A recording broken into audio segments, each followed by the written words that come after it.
Hello everybody, welcome to RET. This is RET, Rashid's Video Tube, in conjunction with RJC, Rashid's Music Jukebox Center. And I am Rashid, coming online on social media, Google, other social media platforms. I did the whole thing like it's a regular picture up. The whole thing. Well, this is not a regular picture up. This is another.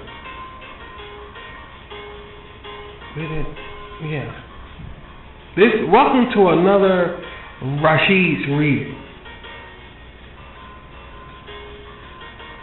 Till we get this show together. And today we're going to be learning about the Peanuts gang. Now first, before we get started about the Peanuts, what you got to say, sweetie? How are you? That's fine. What you got to say? Anything at all? Yeah, childhood stuff. I remember this being one of the animations that was steady in our childhood. You know, we had a lot of them. This is one of them. I don't know if kids today have any. I know that it's animation on social media, on Netflix or Disney and all of this, but I don't know how steady they are. If this was steady, they steadiness like what? Every 2 weeks, something like that. We got ours like every year, you know, something like that. It was like every year we saw the same, but they were brand new. It doesn't matter if we know what's going to happen. It didn't matter if we knew. It didn't matter. Just bring it, you know. That's how it was. It was like we know that we saw 1,000 times, but guess what? So what? Just bring it, man. And we went about things like that. You know, it was a lot. Charlie Brown wasn't the only one. It was other animations also. So this reading, we're going to be learning about shorts. Now, before we get started again, I want to talk street with him about this guy. Because before we get into what they have published about him, you know, as an animator myself, also, this is what we did. I'm talking about the incident we went in. So we went and did some research on shorts. And we found out what kind of guy he was. You know, we got the real information about him. His family talking and everything. And he was an okay guy. And meaning he was so dedicated to these Peanut characters that it drove his family crazy. This is from what I hear. This is what the interview with the documentary was about. I don't remember. I'm not going to tell you what documentary it is. It's not like that. It's just we don't remember it, for God's sake. So they went on talking about how he was just obsessed with these characters. They broke his family up. They would get into these family discussions, and he would just walk off and just go into his secret man cave and just work on his peanuts. And that's his ex-wife or his first wife, that's all he think about is those goddamn peanuts. And I like that shit because I'm obsessed with my art also. So I can relate to this, how it would be if I was married and on social media. We're together, so it doesn't, But her, it would have been a disaster. Oh, gosh. Oh, of course. You know that. So it was interesting that he had to go out to these conventions. You know, they do have art conventions. And Schultz had to go out to make speeches and so forth. And he was just bitching the whole way to his managers, producers, why I gotta do this? I don't wanna. And he just wanted to. And they got mad. All you want to do is sit down and enjoy those goddamn peanuts. But surprisingly, he didn't have anything to do with the animation. That was done by somebody else, but they mimic his hand, because all artists have a hand when you look at a cartoon. You're looking at the artist's hand. That's his hand you're looking at. So he married this hand down to a T when it came to the animation. But you would think Schultz did the animation. You know, when you do, just because you could draw pictures, right, doesn't mean you could do animation.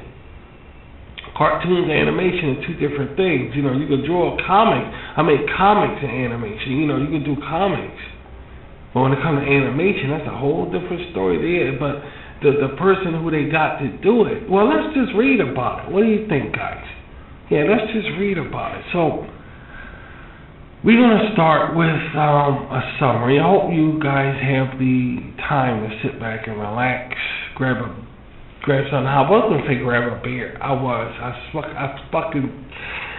to say grab a beer. Grab something warm, chocolate or coffee or whatever, tea, whatever you fancy, and sit back and let's just hang out for a while and learn about the peanuts while the world's falling apart. How about that? You don't get more crooked than that. So here we go on RBT, the crooked place. Yeah. Here we go.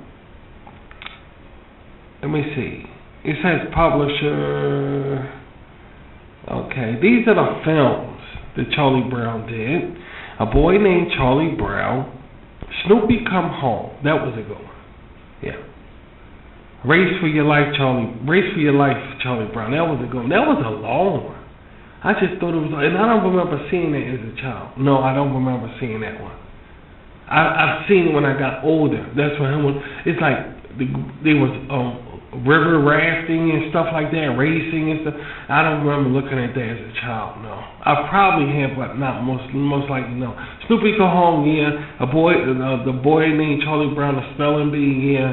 But not no Race for Your Life. They was on a river raft, and I actually watched some of it later on in life and found this is a very long. It's like a movie here, so maybe it was just the way I was watching it. Maybe that I could be staying corrected in Central Time schedule, but it was a long movie, like 2 hours, something like that. So, all right, Bon Voyage, Charlie Brown, and Don't Come Back.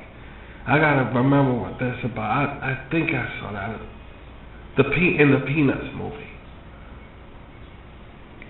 In the Peanuts movie. I know we didn't see that, but we'll talk about that because the Peanuts movie is something. See, I know they fucked it up. I'm gonna just be honest with you. I know they fucked it up. Without hesitation, they fucked it up. And no, I'm gonna say it like that. They fucked it up. Because anything made today is gonna be fucked up. Yeah. So I know that they, but look at that goddamn animation, man. As an animator myself, that is the best animation that I have seen yet. That beat the fuck out of. I don't know if they Disney. Who did? Let me see something. I can't even go fucking because I'm. If that's not Disney beat. I'm sorry. That is the best animation I have ever seen next to retro Disney. I'm talking like Lady and the Tramp and Peter Pan, and that is the most amazing thing to look at. That almost beat claymation, in my opinion. That almost beat claymation. But we're gonna get into that because as an artist, I never seen animation looking like that. It's eye-catching. It looks inspiring. It looks light. It doesn't look dark. It looks light. It has a light flavor with it. And it looks pliable to the imagination. It just is very invigorating to look at that. And as an art, I think it's because it's shaded in a way I've never seen before. I don't know. Maybe it's the shading of it. I'm very impressed with the animation right there. It must have been extremely hard to do because you don't see it no more. That's how you know. If it's really hard to do, you're only gonna see like one movie of it, cause you sure don't see that no more. But then again, you don't see no animation no more, really. You know. But I know on Netflix, and on HBO Plus and all of that, and Disney, they have animations like that. You know, I don't know if it's like that, but the movie is the best animation I have seen thus far, next to retro Disney. And I probably gonna think of let me see, Walter Lance wasn't that bad.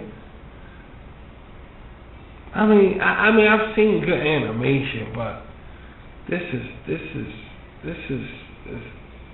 I mean, wow, like fucking wow, dude, that's amazing, yeah. But anyway, let's find out about it instead of just sitting here bitching and yakking around talking about the animation. Let's find out what's going on with it. So, Peanut is a syndicated Peanuts.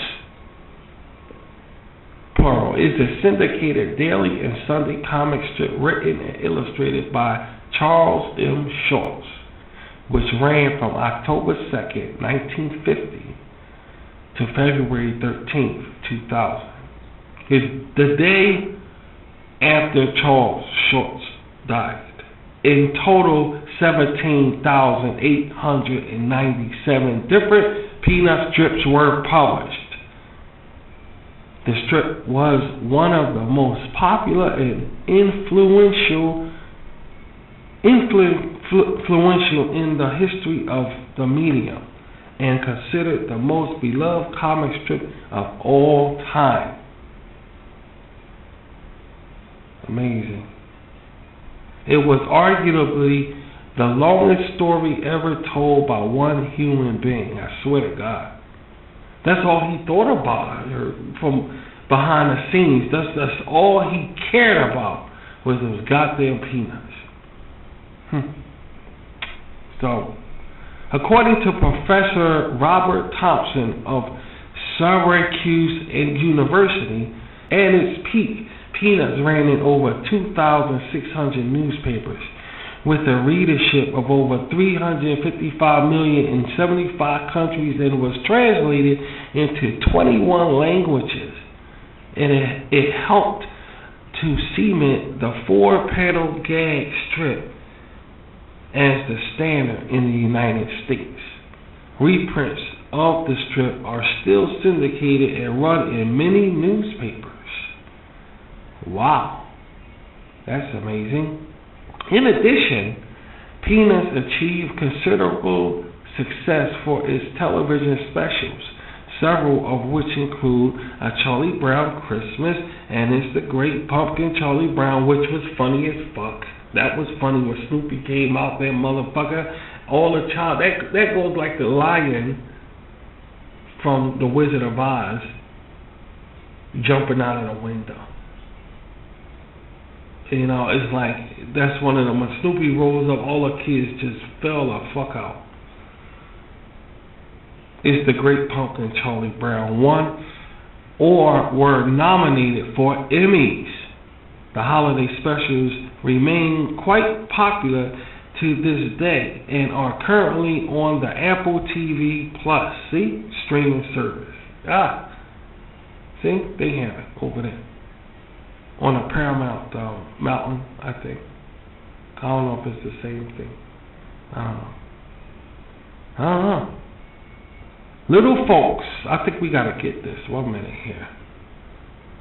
1 second here. Little Folks.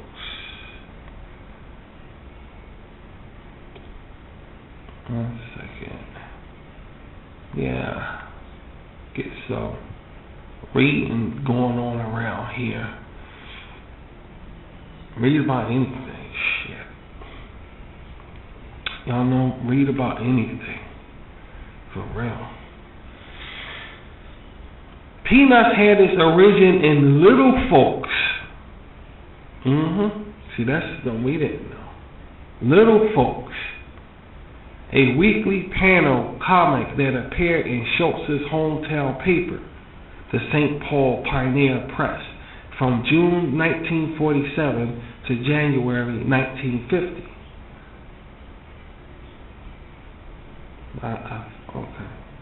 Schultz first used the name Charlie Brown for a character there, although he used the name on 4 different occasions in Little Folks for different boys. The series also featured a dog that looked a lot like Snoopy. In 1948, Schultz sold a cartoon to the Saturday Evening Post. 17 single-panel cartoons by Schultz would be published there. 1948. That's 3 years after the war. Yeah, 3 years after the war. In 1948, again, Schultz tried to have Little Folks syndicated through the newspaper Enterprise Association.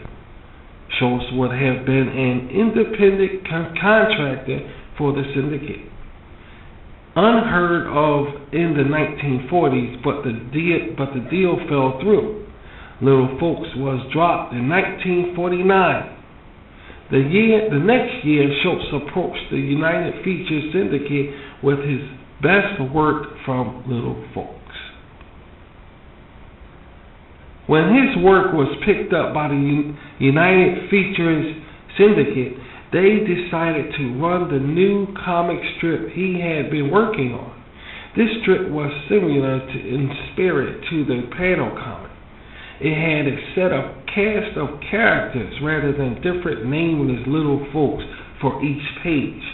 Unfortunately, the name Little Folks was too similar to the names of the 2 other comics of the time, Al Cap's Little Abner and the now forgotten strip titled Little Folks. To avoid confusion, the syndicate settled on the name Peanuts, a title Schultz always disliked. And that's funny because he always disliked it. We never called them Peanuts when I was little. There was the Charlie Brown gang. I don't understand this Peanuts. I never heard that when I was little. I mean, when I started getting like a teenager, that's when I learned. And it was like, they call them Peanuts? I never knew that when I was little. I don't know how many kids, I never knew that. I never knew that. They never told us in the project. They never, not no fucking project, they told no shit like that. I'm just saying, I ain't starting no shit. I ain't starting no riff. But no project, they tell no shit like that. They named Peanuts. They were Charlie Brown and the gang, or something like that. Not no Peanuts. I even had the album, we had the records, right? So where was it Peanuts? I never heard of Peanuts. Oh, well, it's good. Well, Charles said he didn't like the name anyway. Now, how you like that? How you like that?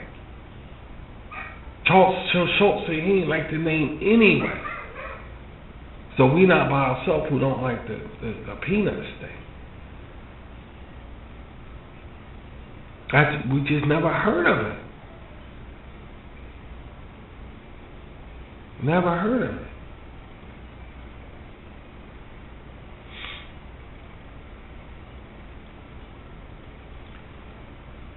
In the 1987 interview, Schultz said of the title Peanuts, "It's totally ridiculous, has no meaning, is simply confusing, and has no dignity. And I think my humor has dignity." So that's what he had to say about them naming that Peanuts. The periodic collectors of the strip in the paperback book form typically had either Charlie Brown or Snoopy in the title, not Peanuts, due to Schultz's distaste for his strip title. The Sunday panel eventually typically read Peanuts, featuring good old Charlie Brown. Okay, that's because I was getting confused because we never heard of it. We never knew they were the Peanuts. So we're saying they put it a certain way because, so we don't know, but they were named Peanuts. Because I guess on the Sunday paper it did say Peanuts, but you never really paid that no attention. Yeah, it says right here, the Sunday panels eventually typically read Peanuts, featuring good old Charlie Brown. I never really paid that no attention. I just went right for the comics. I mean, I already knew what it was. Why am I read it for? Right. That's what I mean. Anyway. Peanuts premiered on October 2nd, 1950 in 7 newspapers nationwide. The Washington Post, the Chicago Tribune, the Minneapolis Tribune, the Allentown Chronicle, the Bethlehem Globe Times, the Denver Post, and the Seattle Times. It began as a daily strip. Its first Sunday strip appeared January 6, 1952 in the half-page format, which was the only complete format for the entire life of the Sunday strip. Interesting. By 1959, only 11 characters had been introduced, namely Charlie Brown, Shirley, Patty, Snoopy, Violet, Schroeder, Lucy, Linus, Pigpen, Charlotte, Braun, and Sally. There were no minor characters, except for Charlotte Braun, although she was not originally supposed to be one.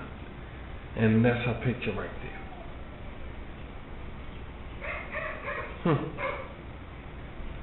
Why is it? That's the dog next door. Alright. Gosh. Oh well. Please forgive that if y'all guys got a problem with dogs barking. I'm out there smoking cigarettes since the dog fucked up everything. No, I'm just saying the dog fucked up everything. It's alright, I don't smoke a cigarette.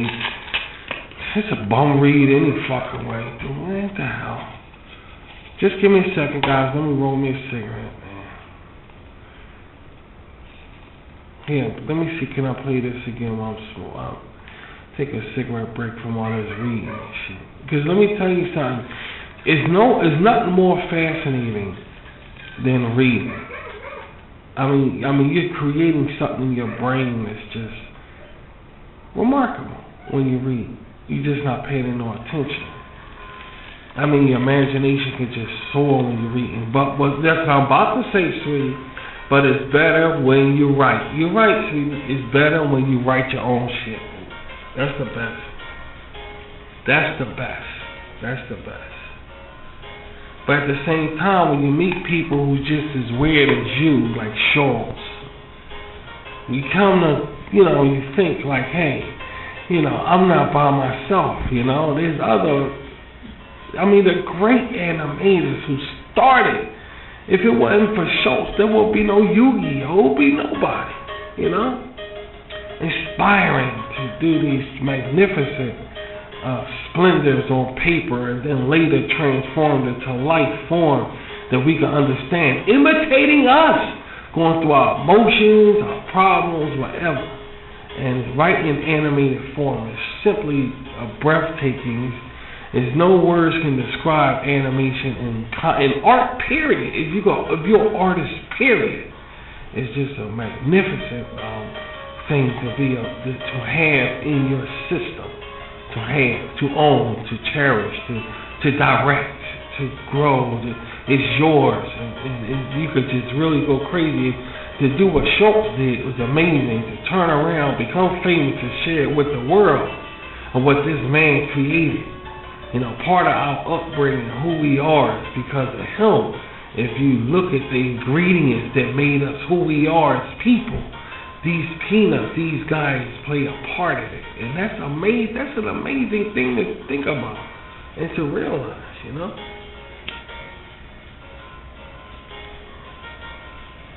So anyway, that's finished. By the time the first Peanut Sunday strip appeared, the dailies had been reduced from full-page strips to a mere 4 panels. While this reduced the capacity for the artistic expression, the shortage of space allowed Schultz to create a new style for the medium. Schultz made the decision to produce all aspects of the strip, from the script to the finished art and lettering himself. Thus, the strip was able to be presented with a unified tone, and Schultz was able to employ a minimalistic style. Let me come down here. A minimalistic style.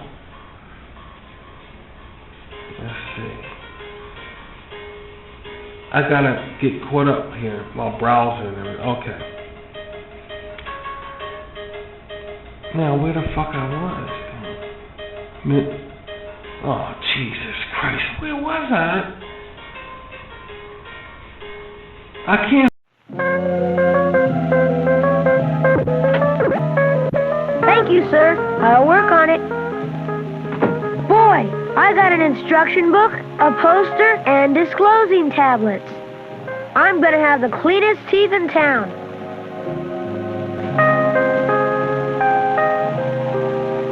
Hi, Snoopy. Let's get home. I'm gonna practice brushing my teeth properly. Come on. Boy, I'm gonna impress everybody with my white teeth. Hi, Linus. Hey, I got some great news here. My dentist just gave me these tablets and this book on how to brush my teeth. Would you like to try it out with me? Sure, come on in, Charlie Brown. Well, let's see here. You should use the toothpaste your dentist recommends, but we can practice brushing without toothpaste. You begin by wetting your brush, but not just any brush. You should have a toothbrush with a flat brushing surface, with soft rounded bristles, and a straight handle. Hey, Lucy's brush is just right, Snoopy. Okay, now let's brush. Concentrate on each and every tooth. No, don't brush like that. Place the brush alongside your teeth, so the bristles are angled up into the gums. Now scrub each tooth gently, with a short back and forth motion. Use enough pressure to feel the bristles against the gum. And make sure you brush each tooth carefully. Once you have brushed all your teeth on the outside, you have to brush the inside of each and every tooth too. Tilt the brush to clean your teeth from the inside. Use up and down strokes here. Finish by brushing back and forth over chewing surfaces of your teeth. Cleaning your tongue with your brush will help your mouth feel fresher. Now rinse. Use lots of water. And rinse your brush too. Let's see how well you brushed. Here, chew this disclosing tablet. And look in the mirror. What do you see? Good grief. Don't worry, you can brush away the red spots. The disclosing tablet colors the plaque that you missed. Brush again to get rid of the red plaque. Plaque? Plaque causes tooth decay. Although you can't see it without coloring it, plaque is a sticky goo that builds up on your teeth. If you don't brush it away, plaque will cause tooth decay. Let's brush again to remove the rest of the plaque. Remember, use a good brush with the right strokes. Gently scrub each and every tooth. Use a fluoride toothpaste. Hey, where is everybody? Hey, what's going on? Hi, Charlie Brown, what are you doing? Oh, I'm teaching Linus and Snoopy how to brush their teeth. You see, I got this book and... Here, I know all about that. Where's my brush? Teaching a dog, good grief. Hey, that's funny. My brush is still wet from this morning. You gotta use the fluoride toothpaste. You gotta scrub each tooth, not to miss a one. The angle of the brush has to be just right.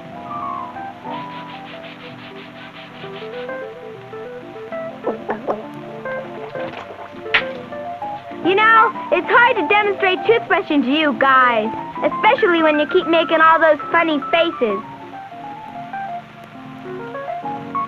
One last point.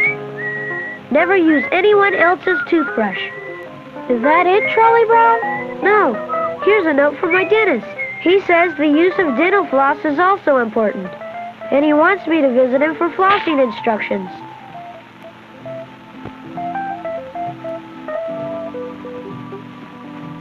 Good grief.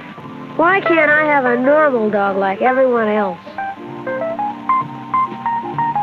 Find out where the fuck I want. Let me see. Hold on. God damn it. Schultz to create a new style of medium. Schultz made the decision to produce all acts with a strip. That shit was able to present it with an unified tone, a minimalistic style. Okay. Backgrounds were generally eschewed, and when utilized, Schultz phrasal lines imbued them with a fraught physiological appearance. This style has been described by art critic John Carlin as forcing its readers to focus on subtle notches rather than broad edges or sharp transitions. While the strip in its early years resembled its later form, there are significant differences. The art was cleaner and sleeker, though simpler. The thicker lines and short, squat characters. For example, in these early strips, Charlie Brown's famous round head is closer to the shape of a football. In fact, most of the kids were initially fairly round-headed. Peanuts, 1960s, 1990s, Chapter 2. Peanuts is remarkable for its depth social commentary, especially compared with other strips appearing in the 1950s and early 1960s.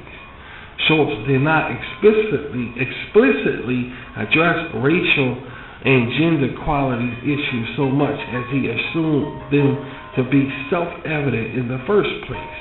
Peppermint Patty's athletic skills and self-confidence is simply taken for granted. For example, as is Franklin's appearance as racially integrated school and neighborhoods. Schultz could throw barbs at any number of topics when he chose, although over the years he tackled everything from the Vietnam War to school dress codes to the new math. One of his because this thing. Okay. Boys, 3 girls, nobody in the stand with you, and 23 all the time. That way. And everybody would have a dog in the team. Play for you a mouth girl and. That's you. Yeah. Yeah, and I'd be there if we had our Snoopy and you real. Or a uniform. You know we. Thank you, sweetie. Okay, we can do that. We can do that. Sorry, guys. She put on some Charlie Brown. You want to hear some part Charlie Brown music? Okay. Right. Schultz could throw barbs at any number of topics when he chose. Though, over the years, he tackled everything from the Vietnam War to school dress codes to the new man. One of his most persistent sequences came in 1963 when he added a little boy named 5 feet to the cast, or 5 inches, whose sisters were named 3 and 4, and whose father had changed the family surname to their zip code to protest the way numbers were taking over people's identities. Schultz was weird sometimes. Yeah, I mean, you know, it's just...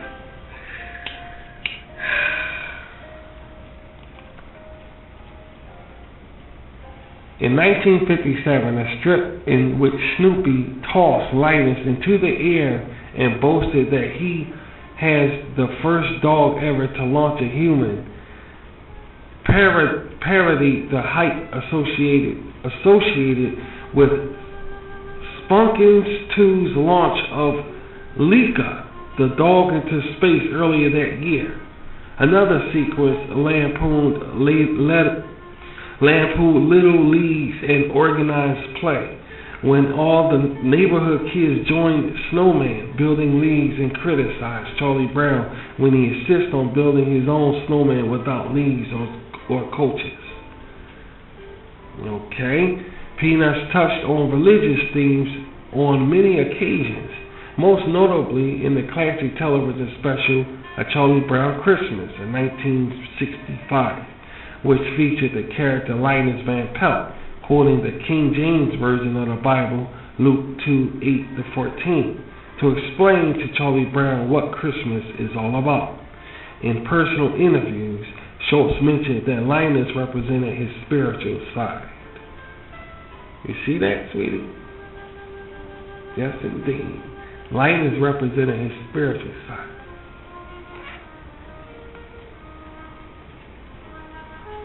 Yeah, Schultz had a spiritual side.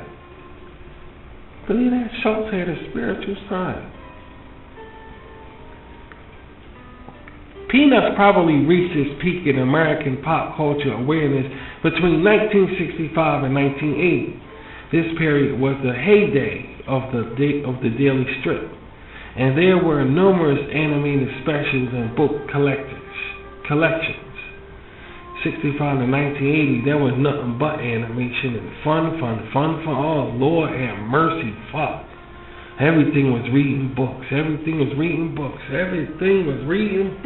Books. So one thing the 70s was good for, and that's books. Gosh, books. But, yeah, especially Ben and Joel Whitney, they were book crazy in the 70s. Oh my God.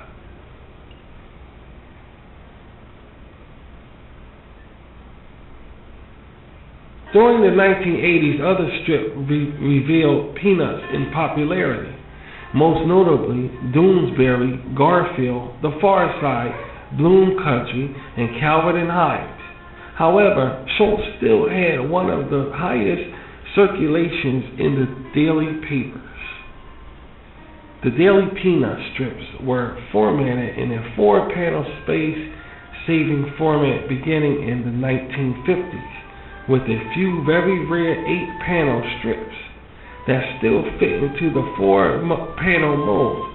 On June 16, 1975, the panel format was shortened slightly horizontally, and shortly after the lettering became larger to accommodate the shrinking format.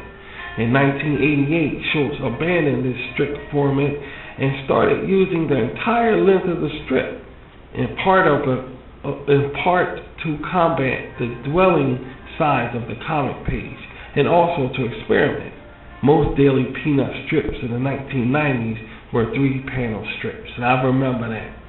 Yeah. I saw one. It was just one. Yeah, it was just one strip, 1 panel. Peanuts 2000s.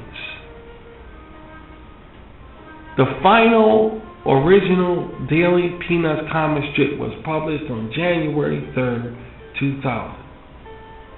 The strip consisted simply of Snoopy sitting at his typewriter and the thought that with a note from Schultz that reads as follows. Dear friends, I have been fortunate to draw Charlie Brown and his friends for almost 50 years. It has been the fulfillment of my childhood ambition. Unfortunately, I am no longer able to maintain the schedule demanded by a daily comic strip. My family does not wish Peanuts to be continued by anyone else. Therefore, I am announcing my retirement. I have been grateful over the years for the loyalty of our editors and the wonderful support and love expressed to me by fans of the comic strip. Charlie Brown, Snoopy, Linus, Lucy, how can I ever forget them? Although the daily strip came to an end, 6 more original Sunday Peanut strips had yet to be published. The final original Sunday strip was published in newspapers a day after Schultz's death on February 12th. The final Sunday strip included all of the text from the final daily strip, and the only drawing, that of Snoopy typing on the lower right corner. It also added several classic scenes of the Peanut characters surrounding the text. Following its finish, many newspapers began to reprint older strips under the title Classic Peanuts. Though it no longer maintains the first billing in as many newspapers as it enjoyed much of its original run, Peanuts remains one of the most popular and widely syndicated strips today. Cast of characters, next chapter. I think that's chapter 3, or is it 4? Chapter 3, I think. The initial cast of Peanuts was small, featuring only Charlie Brown, Sherman, Patty, not to be confused with Peppermint Patty, and Beagle, Snoopy. Though the strip did not have a lead character at the onset, it soon began to focus on Charlie Brown, a character developed from some of the painful experiences of Schultz's formative years.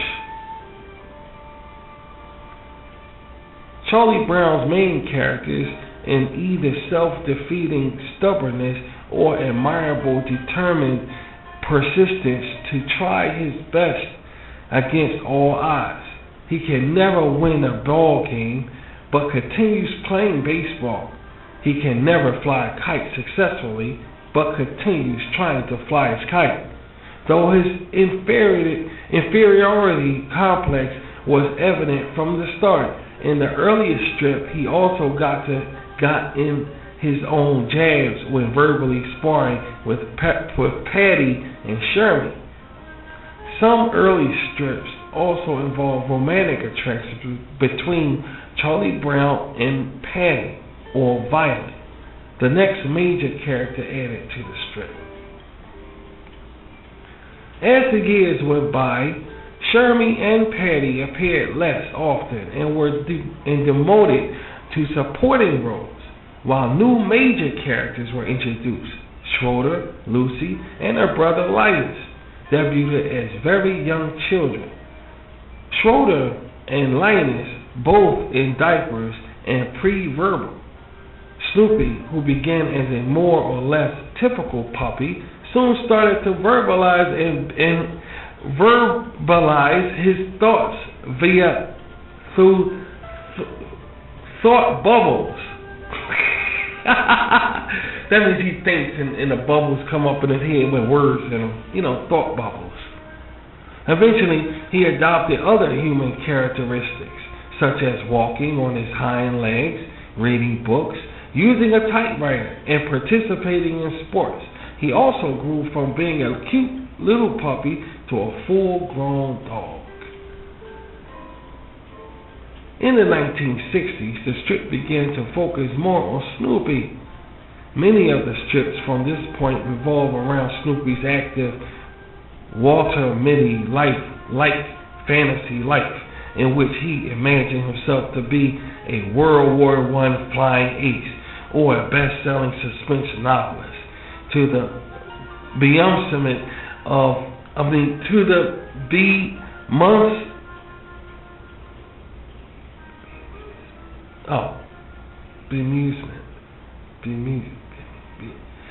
bemusement and consternation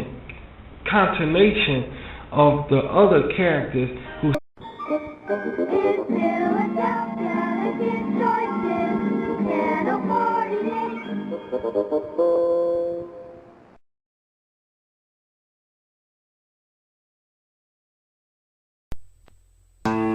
an awful lot of work. Now we're going... Oh, boy! How about you, Marcy? Glad to meet you. The masked Who? Charlie Brown? Best Charlie Brown. Chuck! What's up, Charles? Pay attention! Well, at least...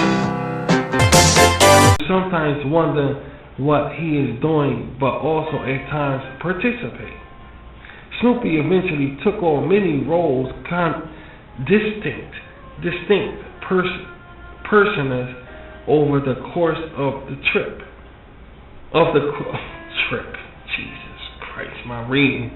Snoopy's the more you try reading from a damn computer, it ain't like a book. It's bright.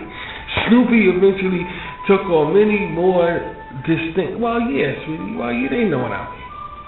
Snoopy eventually took on many more distinct personas over the course of the strip, notably college student Joe Cool. I remember Joe Cool.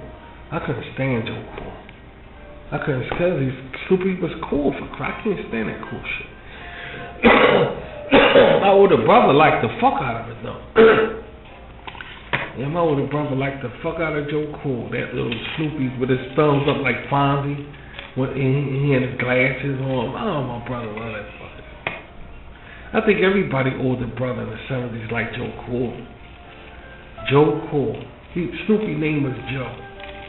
I mean, he named himself Joe. Snoopy Joe. Is that like Patty Mae Joe and stuff like Linda Joe? Snoopy Joe. Joe Cool. No, it's just Joe Cool. Okay. Let me get some water.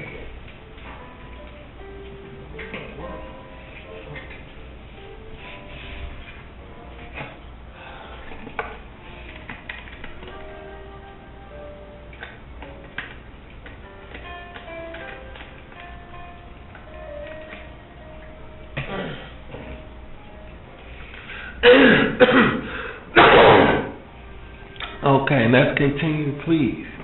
Now I'm fine, sweetie. I was going to get a taffy, but I'm alright. Schultz continued to introduce new characters into the strip, including a tomboyish, freckle-faced, short and sandal-wearing girl named Patricia Richards, better known as Peppermint Patty. Peppermint Patty is an assertive, athletic, but rather obtuse girl who shakes up Charlie Brown's world by calling him Chuck, flirting with him, and giving him compliments he is not sure he deserves. She also brings in a new group of friends, including the strip's first black character, Franklin, and Peppermint's bookish sidekick, Marcy, who calls Peppermint Patty son, and Charlie Brown Charles. Several additional family members of the characters were also introduced. Charlie Brown's younger sister, Sally, who was fixated on Linus and Lucy's younger brother, Rerun, and Spike, Snoopy's desert-dwelling brother from Needless, California, who was apparently named for Schultz's own childhood dog. More of Snoopy's siblings were later introduced into the strip. I remember that Snoopy's family. I think that sucked. But that's I'm sorry. Let me continue on without my personal bucket. Other notable characters include Snoopy's friend Woodstock. Well, that's because I'm reading this, and I can't help it. I think when I read, like, okay, oh yeah, you know, it just come out on the air. I need to keep my personal, but anyway. Yeah, that's how mistakes around here. Y'all just gotta please deal with that. But other notable characters include Snoopy's friend Woodstock, the bird, a bird whose chirping is represented in print as little black lines, but is nevertheless clearly understood by Snoopy. Pigpen, the perpetually dirty boy.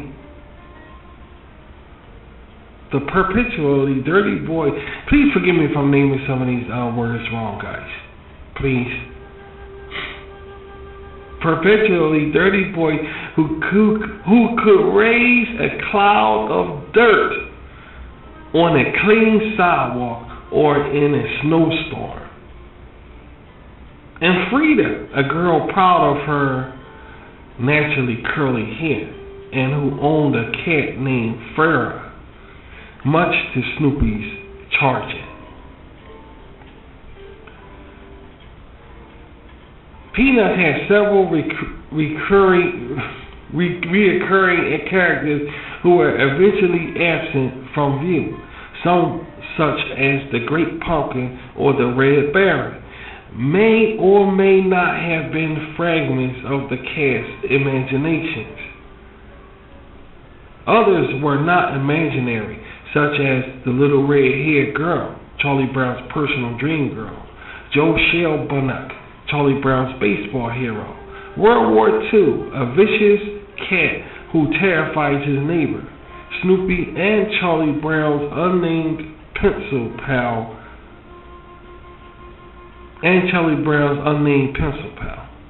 After some, you want me to read all that again? Okay, I'll read it again for you, sweetie. Peanuts had several reoccurring characters who were actually absent from view.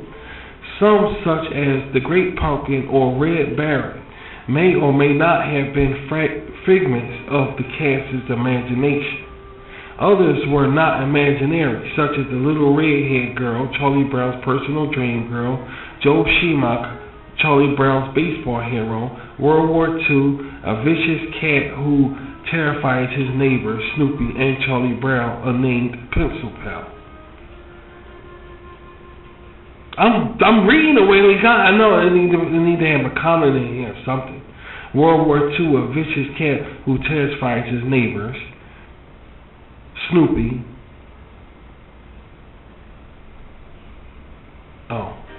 World War II, a vicious cat who terrifies his neighbor, Snoopy, and Charlie Brown, unnamed pencil pal. They need to put a period there. But anyway. After some early anomalies, adult figures never appeared in the strip. Schultz also added some fantastic elements, sometimes ambushing inanimate objects with sparks of life. Charlie Brown's nemesis, the kite-eating tree, is one example. Sally Brown's school building that expressed thoughts and feelings about the students and the general buildings of being a brick building. In another, Linus' famous security blanket also displayed occasional signs of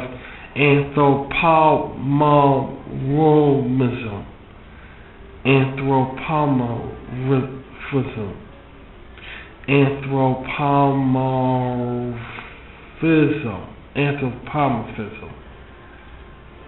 Okay, anthropomorphism. Guys. Okay. Ages of the Peanuts characters. Let me find out what that word means. Wait a minute. I never heard that word. I never fucking heard that. I never heard that word. Anthropomorphism. She'll say it right. Thank God for Google, right? Jesus. Here's the definition of anthropomorphism: the attribution of human characteristics or behavior to a god, animal, or object. An attribution of human characteristics or behavior to a god, animal, or object. Anthropomorphism.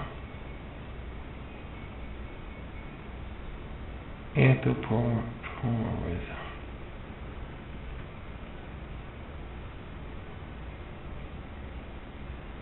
Anthropomorphism. I wanted to hear it again, but that's okay. Boys, 3 girls, nobody in the stand with you, and 23 to know all the time. That way. And everybody, or have a dog in the team. Play for you a mouse girl and. That's you. Oh. Yeah. Yeah, and I'd be there if we had our Snoopy and you real. Or a uniform. You know we. Cause she nailed it. That Google voice nailed the fuck out there. Did you hear it? That Google voice nailed the fuck out of that word, dude. Cause I couldn't. I don't know how to say that. Anthropomorphism. Okay, that's cool. All right, the next. All right, let me turn this down here. Okay, guys, let's finish. Ages of the Peanut characters. Over the course of their nearly 50-year run, most of the characters did not age more than 2 years. An exception are the characters who were introduced as infants, caught up with the rest of the cast, then stopped. Rerun is a unique in that he stopped aging in kindergarten. Linus was first mentioned in the strip as Lucy's baby brother on September 19, 1952. He aged to around Charlie Brown's age over the course of the first 10 years, during which we see him learn to walk and talk with the help of Lucy and Charlie Brown. When Linus stops aging, he is about a year or so older than Charlie Brown. Charlie himself was 4 when the strip began and aged over the next 2 decades until he settled in as an 8-year-old, after which he is constantly referred to as 8 when any age is given. Sally remains 2 years younger than her older brother Charlie Brown, although Charlie Brown was already of school age in the strip when she was born and seen as a baby. Now, I'm going to say that is the perfect age right there. It is. In one strip, when Lucy declared that by the time a child is 5 years old, his personality is already pretty well established, Charlie Brown protested, "But I'm already 5. I'm more than 5.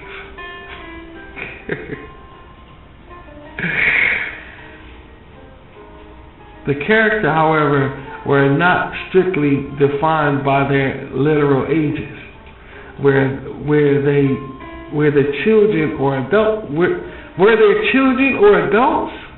or some kind of hybrid.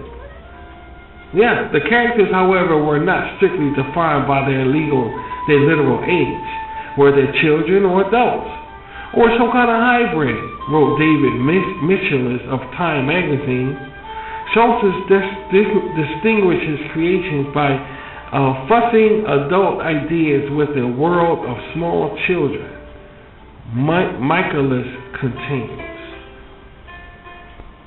Though his character Schultz brought humor to taboo themes such as faith, intolerance, depression, loneliness, cruelty, and despair, his characters were contemplative. They spoke with simplicity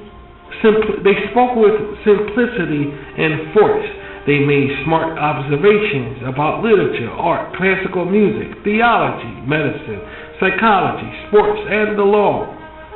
In other words, the cast of Peanuts transcended age and are more broadly human. Current events were sometimes a subject of the strip over the years.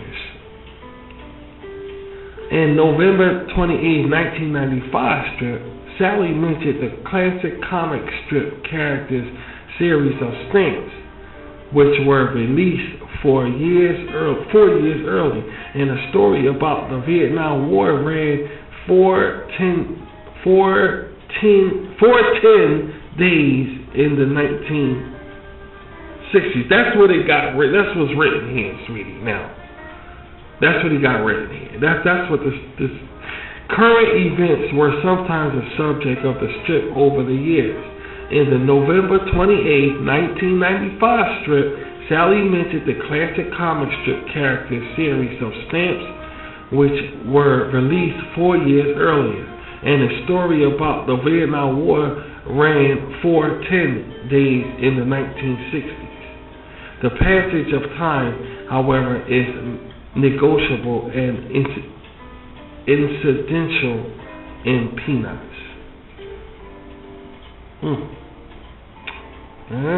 You can see it's different writers for this. Yeah, it keeps switching from one writer to the next writer. It's actually like 2 writers for this column.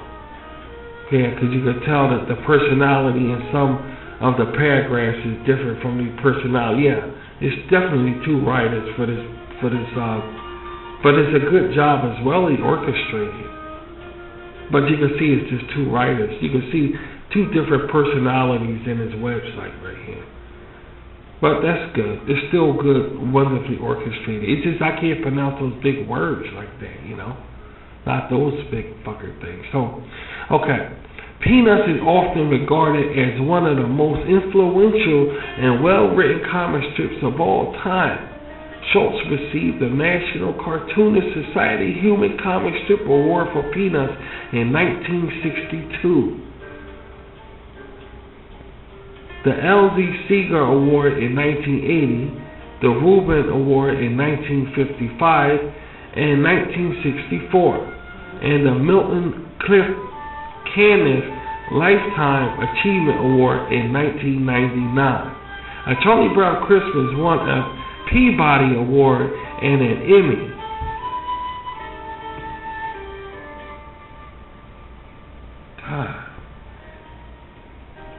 Peanuts cartoon specials have received a total of 2 Peabody Awards and 4 Emmys.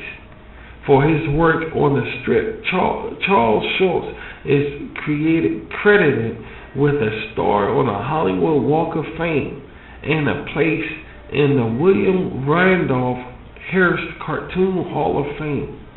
Peanuts was featured on the cover of Time magazine on April 9, 1965. With an accompanying article praising the strip as being the leader of a refreshing new breed that takes an unprecedented interest in the basics of life. Considered among the greatest comic strips of all time, Peanuts was declared second in the list of the greatest comics of the 20th century commissioned by the Comic Journal in 1999. Yeah. This is, you can see this is a different writer right here. Yeah. Peanuts lost out to, well, some writers, when they write stuff, they want to be impressive with words and stuff. You know, you can't get nobody to write basic. You know, so you run into this stuff where it's like you read a couple sentences and then you just stop there to stop for a few minutes and read a couple more sentences. And then these guys, they try to press with words, but there's some readers out there who like to read their stuff. Big words in their literature, you know? So you can't really call it.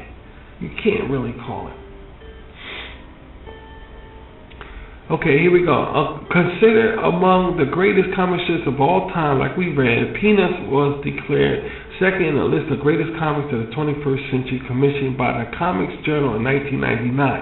Peanuts lost out to George Herman's Crazy Cat, a strip Schultz himself admired and accepted the positioning in good grace, to the point of agreeing with the results.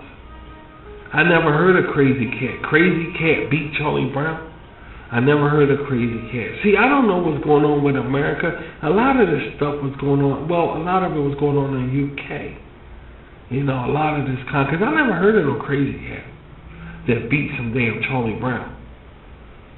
It says Peanut lost out the Crazy Cat. Well, maybe it's one of those, wait a minute.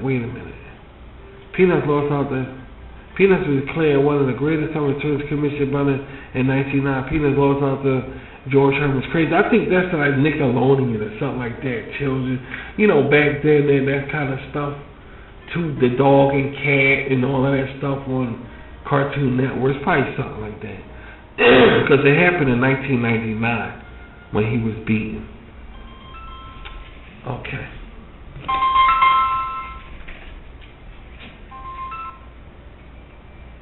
Hello? Yeah. Hi.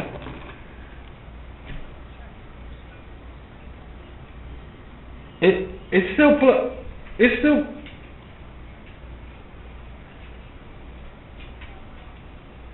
no, it's just here that has half of the apartment has no electricity and half of it does. It's the damnest thing that the stove doesn't work at all. When I turn it on, there's nothing going on. is out along with the sockets. And the light, like when I turn on the switch, the light on the ceiling doesn't come on at all in the kitchen or the living room. Yeah. Yeah. Well, all the other rooms don't got no power. Yeah, the left side of the apartment has power and one is an outlet. So I'm running electricity through there. The right side doesn't have anything. Now this is facing when you walk through the door. So the right side doesn't have anything. Now the stove don't work at all, and the light switches for the ceiling doesn't work at all.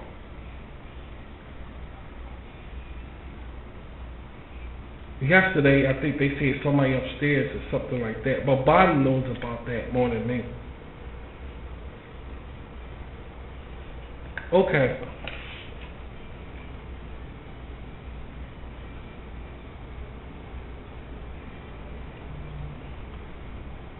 Please. All right, bye.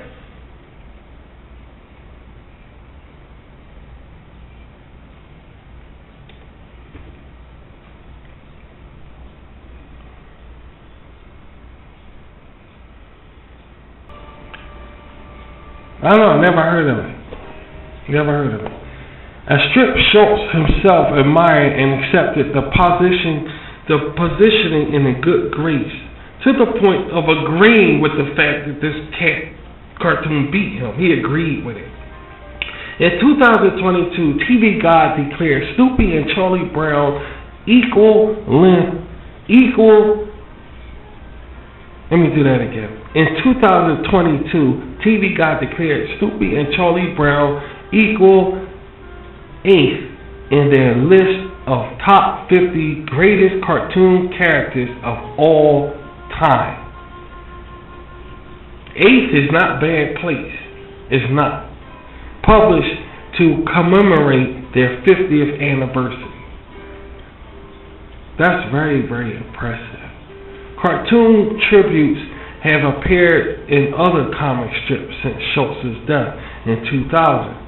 In May of that year, many cartoonists include a reference to Peanuts in their own strips, originally planned as a tribute to Schultz's retirement. After his death that February, it became a tribute to his life and career.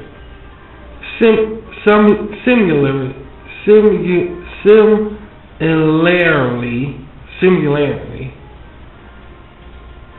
I bet you if I want to read, I could say that word like it ain't shit. Similarity.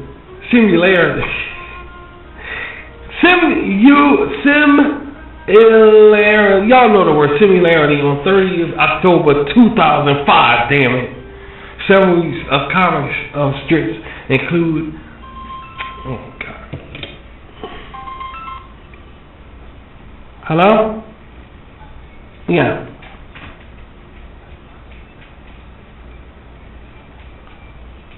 Okay.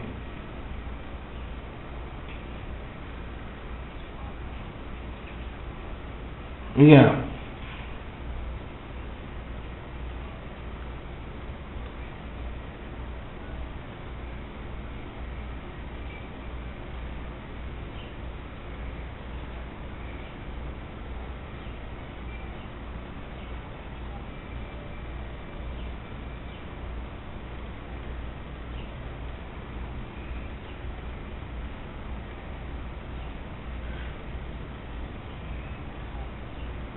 Because the light in the ceiling don't work either.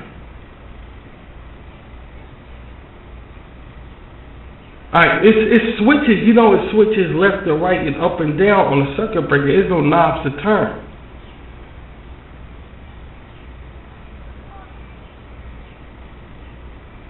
Wait a minute. Inside the box, there's switches. I know there's switches in the box, but they all go up and down and side by side. You see on the circuit breaker box on the wall. Now, the one on the left is not getting no juice at all. That's what he was saying. That's what the electrician was, the guy from Pico was saying there's no juice coming up at all. I mean, it's juice coming up at all, but there's no juice coming in here at all.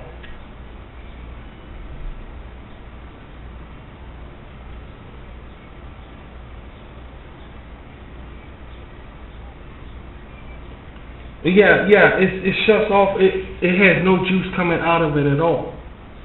He said electricity gonna have to come down there and look at it.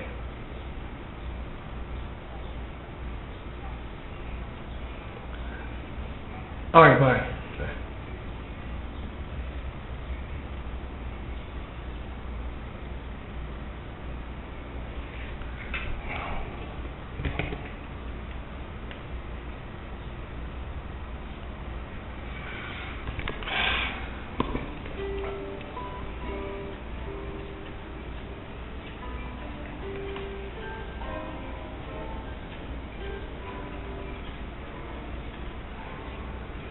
Okay, after his death, that February, it became, sorry guys, I had to step away for a minute.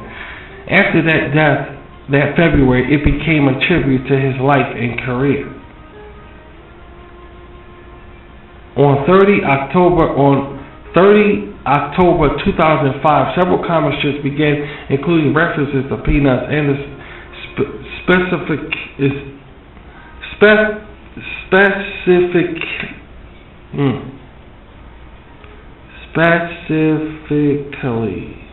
specifically, Jesus. But it's funny when you're under stress, like I'm on the air. It's funny how the words, if I wasn't on the air, I could read the word like it ain't shit. Several comments just include references to Peanuts and specifically It's the Great Pumpkin Charlie Brown television special. I don't understand that. Am I reading that right? Who wrote this shit? Wait a minute. On 30 October 2005, several comments again included references to Peanuts and specifically It's the Great Pumpkin Charlie Brown television special. I don't know how. A series of statues were erected. Oh, wait a minute. Oh, okay, he's talking about what they did, the awards. Okay, alright. A series of statues were erected in St. Paul's, Minnesota, Schultz's hometown, which represented a different character each year. The Peanuts on Parade tribute began in 2001 with Snoopy statues, followed by Charlie Brown in 2002, Lucy in 2003, Linus in 2004, and Snoopy and Woodstock lying on top of Snoopy's doghouse in 2005.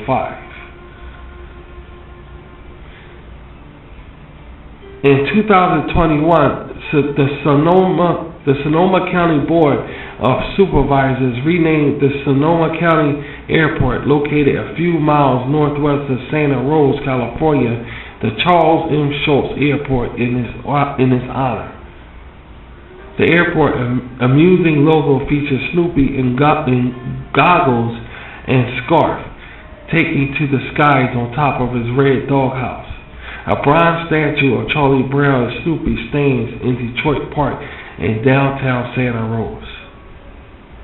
Schulz himself was included in the touring exhibition, Master of America Comics, based on his achievements in the art form, which produced the strip. His gag work is hailed as being psychologically complex, and his style on the strip is noted as being perfectly in keeping with the style of its times. Television and film producers. In addition to the strip and numerous books, the Peanuts characters have appeared in animated form on television numerous times. This started when the Ford Motor Company licensed the characters in 1959 for a series of black and white television commercials for the Ford Falcon. This deal would expire in 1964. They sometimes appear in the intro for the Ford show 1956 to 1961. The ads were animated by Bill Melendez, that's his name, Bill Melendez, for Playhouse Pictures. a cartoon studio that had Ford as a client. Schultz and Melendez became friends, and when producer Lee Madison decided to make a 2-minute animated sequence for a TV documentary called A Boy Named Charlie Brown in 1963, he brought on Melendez for the project. This documentary never aired. The three of them, with help from their sponsor, the Coca-Cola Company, produced their first half-hour animated special, the Emmy and Peabody Award-winning of Charlie Brown Christmas, which was first aired on CBS Network on 9th December 1965. December 9th, 1965. The animated version. Now, the animated version of Peanuts differs in some aspects from the strip. In the strip, adults' voices are heard by the characters, but conversations are usually only depicted from the children's end. To translate this aspect to the animated medium, Melendez famously used the sound of a trombone with a plunger mute opening and closing on the bell to simulate adult voices. A more significant deviation from the strip was the treatment of Snoopy. In the strip, the dog's thoughts are verbalized in thought balloons. In animation, he is typically mute. His thoughts communicated through growls, laughs, or an uncanny-like chirping sound voiced by Bill Melendez himself. And pantomime, or by having human characters verbalizing his thoughts for him. These treatments have both been abandoned temporarily in the past. For example, they experimented with the teacher dialogue, she's a good ski, Charlie Brown. The elimination of Snoopy's voice is probably the most controversial aspect of the adaptations, but Schultz apparently approved of the treatment. Snoopy's thoughts were conveyed in voiceover for the first time in animation in the animated version of the Broadway musical You're a Good Man, Charlie Brown, and later on occasion in the animated series The Charlie Brown and Snoopy Show. Melendez had some initial concerns about animating the Peanut characters the way Schultz diagnosed them. They are limited in terms of mobility. For example, arms could only be raised so far. Melendez did not want to compromise the integrity of Schultz's work and found creative ways of resolving problems presented by their designer. The success of Charlie Brown Christmas was the impetus for CBS to air many more primetime Peanut specials over the years, beginning with Charlie Brown's All Stars and It's a Great Pumpkin, Charlie Brown in 1966. In total, more than 30 animated specials were produced until his death in 1976. Jazz pianist Vince Guaraldi composed highly acclaimed musical scores for the specials, in particular the piece Linus and Lucy, which has become popularly known as the signature theme song of the Peanuts franchise. That's the song we just heard, guys. Okay. In addition to Coca-Cola, other companies that sponsored Peanut specials over the years included Dolly Madison Cakes, Kellogg's, McDonald's, Peter Paul Cadbury Candy Bars, General Mills, and Nabisco. Schultz, Mandelstam, and Melendez also collaborated on 4 theatrical feature films starring the characters, the first of which was A Boy Named Charlie Brown in 1969. Most of these made use of the material from Schultz's strip, which were then adapted. Although in other cases plots were developed around areas where there were minimal strips to reference. Such also was the case with the Charlie Brown and Snoopy Show, a Saturday morning TV series which debuted on CBS in 1983 and lasted for 3 seasons. I remember that. Yeah, that's when I was breaking out. I lost my virginity, so I remember coming on. So I got time to look at that because I was busted out, girl. I lost my virginity, so girl bust me out. So that, yeah, I remember that. By the late 1980s, the special's popularity had begun to wane, and CBS sometimes rejected a few specials. In 8 episodes, the TV miniseries called This Is America, Charlie Brown, for instance, was released during the writers' strike. Eventually, the last Peanut specials were released directed to video, and no new ones were created until after the year 2000, when ABC obtained the rights to the 3 fall holiday special. The Nickelodeon cable network re-aired the bulk of the specials as well as the Charlie Brown and Snoopy Show. For a time in the late 1990s, under the umbrella title You're on Nickelodeon, Charlie Brown, many of the specials and feature films have also been released on various home video formats over the years. 8 Peanut-based specials have been made after Schultz's death. Of these, 3 are tributes to Peanuts or previous Peanuts animated specials, and 5 are completely new specials based on dialogue from the strip and ideas given to ABC by Schultz before his death. He's a Bully, Charlie Brown was telecast on ABC on November 20th, 2006, following a repeat broadcast of a Charlie Brown Thanksgiving, airing 41 years, Charlie Brown Thanksgiving, period. Airing 41 years after the first special, the premiere of He's a Bully, Charlie Brown was watched by nearly 10 million viewers, winning its time slot and beating a Madonna concert special. Theatrical production. The Peanut, now this is the one we talk about, yeah, when it was on stage. It's funny as fuck, it's just funny.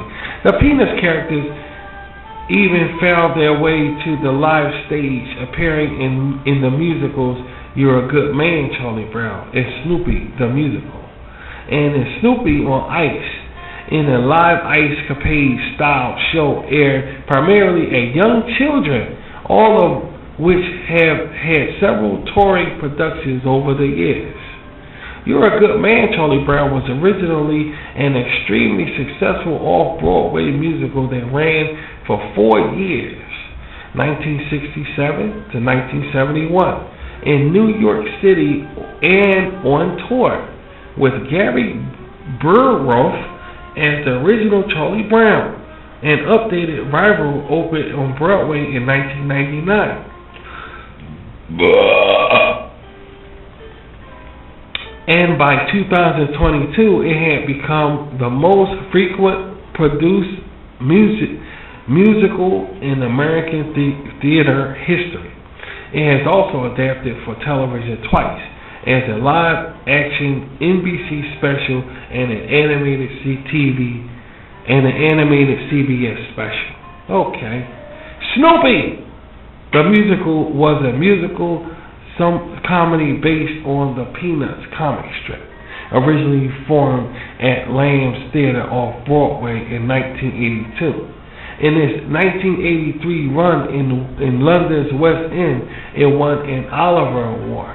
In 1988, it was adapted into an animated TV special. The New Players Theatre in London staged a revival in 2004 to honor its 21st anniversary, but some viewers noted that its feel-good sentiments had not aged well. Album records. In 1962, Columbia Records issued an album titled Peanuts with Cain Baylor and Arthur performing as Lucy and Charlie Brown, respectively, to music composed by Fred Karlin. Fantasy Records issued several albums featuring Vince Guaraldi. That's how I was thinking about. Is he one of the ones that we had? But we'll see. Fantasy Records issued several albums featuring Vince Guaraldi's jazz scores from the animated specials, including Jazz Improvisations of a Boy Named Charlie Brown, 1964. A Charlie Brown Christmas in 1965. Oh Good Grief, Charlie Brown in 1968. And Charlie Brown's Holiday in 1998. All were later reissued on CD.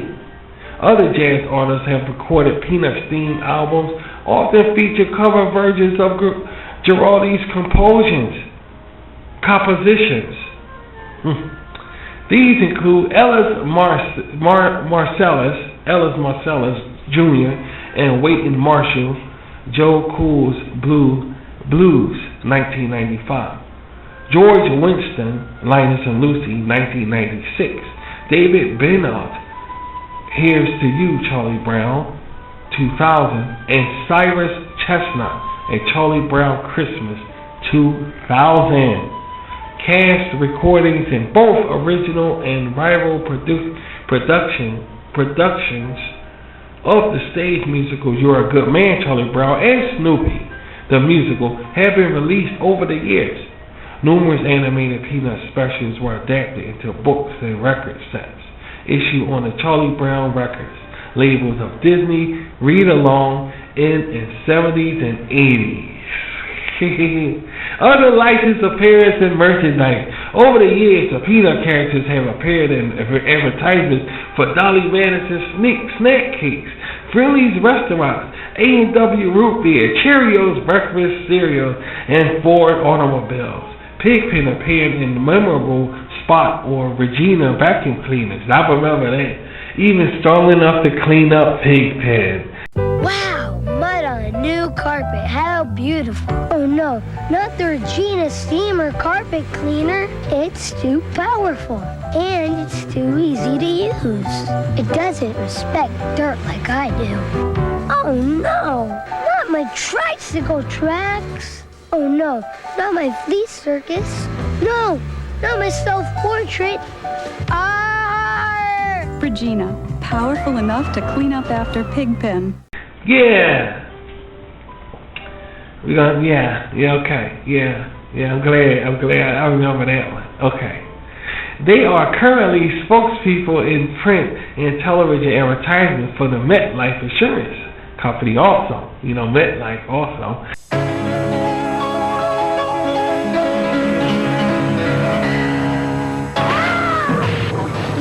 Are you okay? I think I got whiplash. And a concussion. Every now and then, life hits you with some very sour notes, and doctor bills can really add up. At MetLife, we do all we can to pay your claim promptly. Get Met. It pays. MetLife usually uses Snoopy in its advertisements as opposed to other characters for the insurance. The MetLife blimps are named Snoopy 1 and Snoopy 2 and feature him in his World War I flying ace persona. Ha! The characters have been featured on Hallmark cards since 1960 and can be found adorning clothing, figures, plush dolls, flags, balloons, posters, Christmas ornaments, and countless other bits of licensed merchandise. The Apollo 10 lunar model was nicknamed Snoopy. I remember that too. And the command model Charlie Brown. While not included in the official mission logo, Charlie Brown was the Snoopy, and Charlie Brown and Snoopy became semi-official mascots for the mission. Schultz also drew some special mission-related artwork for NASA, and at least one regular strip related to the mission, where Charlie Brown consoles Snoopy about how the spacecraft named after him was left in lunar orbit. In 1960s pop band, the Royal Guardsmen released several Snoopy-themed albums and singles. including their debut album, 1966, featured song Snoopy vs. the Red Baron, which made it to number 2 on requested charts. The band followed with several other Snoopy-themed songs, but they did not do as well. The return of the Snoopy Baron, Snoopy and His Friends, Snoopy's Christmas, and Snoopy for President, many of these featured over cover art by Charles Schulz. In 1960s, Robert L. Short interpreted certain themes and conversations in Peanuts as being consistent with parts of Christian theology, and used them as illustrations during his lectures about the gospel, and as source material for 7 books, as he explained in his best-selling paperback book, The Gospel According to Peanuts. In 1980, Charles Schulz was introduced to artist Tom Everhart during a collaborative art project. Everhart became fascinated with Schulz's style art and worked Peanuts themed art into his own work. Schulz encouraged Everhart to continue with his work. Everhart continues to be one of the only artists authorized to paint Peanut characters. Giant helium balloons of Charlie Brown and Snoopy have long been featured in the annual Macy's Thanksgiving Day Parade in New York City, which I was about to mention it. Mention the balloons. Okay, we got it. We got shit. We got that. Yeah. The characters were licensed for use in 1992 as atmosphere for the National Amusement Park chain Cedar Fair. The images of the Peanut characters are used frequently, most visibly in several versions of the logo for flagship park, Cedar Point. Knott's Berry Farm, which was later acquired by Cedar Fair, was the first theme park to make Snoopy its mascot. Cedar Fair also operated Camp Snoopy, which I remember the Camp Snoopy, but then somebody died. Oh, they died at Yogi Bear shit. Yeah, a little girl died at Yogi Bear shit, Jellystone, something like that. Okay then. Cedar Fair also operated Camp Snoopy, an indoor amusement park. In the Mall of America, until the mall took over its operation as of March 2005, renaming it the Park at MOA. An awful lot of work. Now we're going... Oh, boy! How about you, Marcy? Glad to meet you. The masked Charlie Brown. Best Charlie Brown. Chuck. Is that Charles? Pay attention. Well, at least. And no longer using the Peanut characters as its theme. I'm not surprised. The Peanut characters have been licensed to Universal Studios Japan. Peanuts merchandise in Japan has been licensed by Sanrio, best known for Hello Kitty. In Newtown Plaza, Shanghai, Hong Kong, there is a mini theme park dedicated to Snoopy. The Peanuts gang also have appeared in video games such as Snoopy in the 1984 by Randolph Snoopy's Tennis, but Game Boy Color, and in I'm sorry guys, let me do it for a minute. I'm reading too fucking fast. Hold on 1 minute. The Peanuts gang have also appeared in video games. Yes, you did, sweetie. The Peanuts gang also appeared in video games such as Snoopy in a 1984 by Randolph Radar Soft, Snoopy Tennis Game Boy Color, and in October 2006, Snoopy vs. the Red Baron by Namco Bandai. Many Peanut characters have cameos in the later games, including Woodstock, Charlie Brown, Linus, Lucy, Marcy, and Sally. I went too far out for a minute. Peanuts had also been involved with NASCAR. Oh, that's interesting. In 2000, Jeff Gordon drove his number 24 Chevrolet with a Snoopy-themed motif at Indianapolis Motor Speedway. 2 years later, Tony Stewart drove a number 20 Great Pumpkin motif sheen for 2 races. The first at Bristol Motor Speedway, featuring a black car with Linus sitting in a pumpkin field. Later at Atlanta Motor Speedway, Tony drove an orange car featuring the Peanut characters trick-or-treating most recently. Bill Elliott drove a number 6 Dodge with a Charlie Brown Christmas sheen. That car ran at the 2005 NASCAR Busch Series race at Minneapolis Motor Sports Park. Yeah, that's good reading. In April 2002, the Peanuts Collector's Edition Monopoly board game was released by USA Opoly. The game was created by Justin Gage, a prolific collector and friend of Charles and Jeannie Schultz.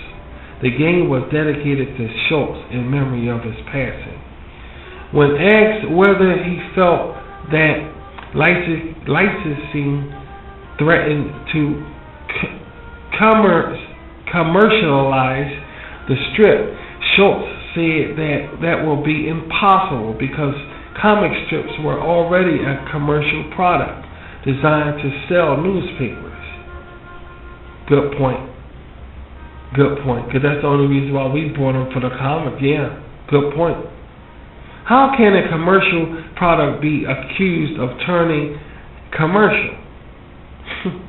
He also did not feel licensing cheapened the artistic integrity of Peanuts comic strips, he said, are not a pure art form by any means. That's something to fucking say. What the fuck is? He also did not feel license cheapening the artistic integrity of Peanuts. Comic strips, he said, are not a pure art form by any means. He said comic strips are not a pure art form by any means. I don't believe it. Books. The Peanuts characters have been featured in many books over the years. Some represented chronological reprints of the newspaper strips, while others were thematic collections, such as Snoopy's tennis book. Some single-story books were produced, such as Snoopy and the Red Baron. In addition, most of the animated television specials and features were adapted into book form. Charles Schultz always resisted publication of early Peanut strips, as they did not reflect the characters as he eventually developed them. However, in 1997, he began talk with Fantagraphics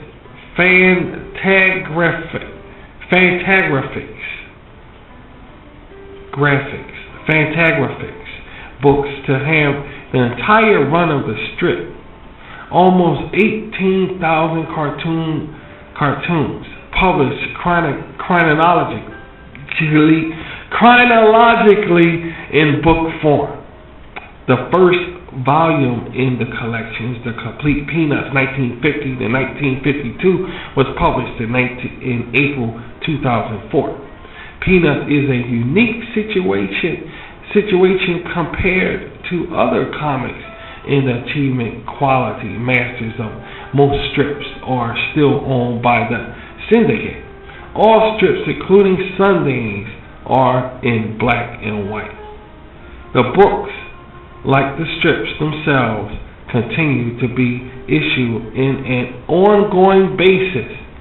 Proof that Peanuts, even after more than 60 years, still continues to resonate with readers of all ages.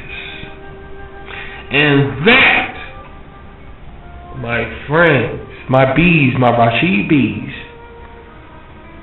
is the story of the Peanuts. Stay tuned for more stories on RVT, this story Rashid reading Picture Up, so we can learn some more. And me and my content box are out. See y'all later.